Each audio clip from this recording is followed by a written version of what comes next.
Breaking news చూస్తున్న BC రిజర్వేషన్ల అంశంలో బీజేపీ వైఖరిని తప్పుపట్టారు ప్రభుత్వ విప్ ఆది శ్రీనివాస్. బీజేపీ సభలో సై అంటున్నారు, బయటకు వచ్చి నై అంటున్నారంటూ ఎద్దేవా చేశారు. బీసీల నోటి దగ్గర బువ్వను బీజేపీ లాక్కుంటుందని, కేంద్రం షెడ్యూల్ 9లో చేర్చకుండా డ్రామాలాడుతుందని ఆది శ్రీనివాస్ అన్నారు.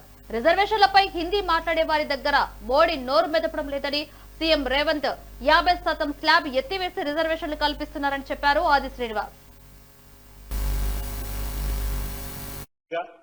బీసీ సమాజం పక్షాన్ని సూటి కడుతున్న అధ్యక్ష, ఈ రోజు ఈ తెలంగాణ ఇదే శాసనసభలో గౌరవ ముఖ్యమంత్రి రేవంత్ రెడ్డి గారి ఆదేశాలతోటి క్యాబినెట్ లో కూడా 42% రిజర్వేషన్ ఇవ్వాలని చెప్పి నిర్ణయం తీసుకున్న తదుపరి బీసీ సంక్షేమ శాఖ మంత్రి పొన్నం ప్రభాకర్ బిల్లు ప్రవేశపెట్టడం, చట్టం తయారు చేసుకోవడం, రాజకీయ విద్య ఉద్యోగాలకు సంబంధించి షెడ్యూల్ 9లో చేర్చాలని మనం పంపినటువంటిది.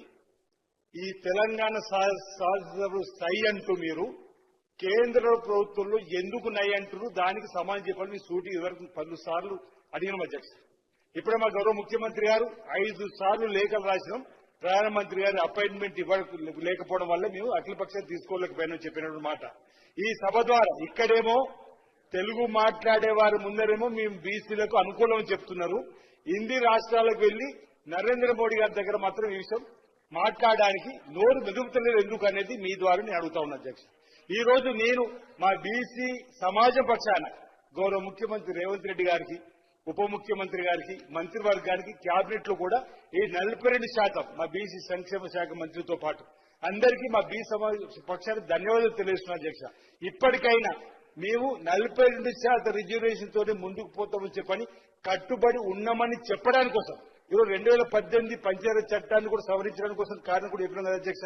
50% క్యాప్ను ఎత్తివేసేటువంటి ప్రయత్నం చేస్తూ ముందుకు పోవాలని చెప్పిన ప్రయత్నం చేసేటువంటి సందర్భాన్ని గుర్తు చేస్తున్నాం. ఈరోజు జంతర్ మంతర్ ధర్నా చేసినప్పుడు బీసీ సంఘాలు మమ్మల్ని ఆహ్వానించినాయి, బీఆర్ఎస్ బీజేపీకి ఆహ్వానించి వాళ్ళు ఎందుకు రాలేదు అధ్యక్ష?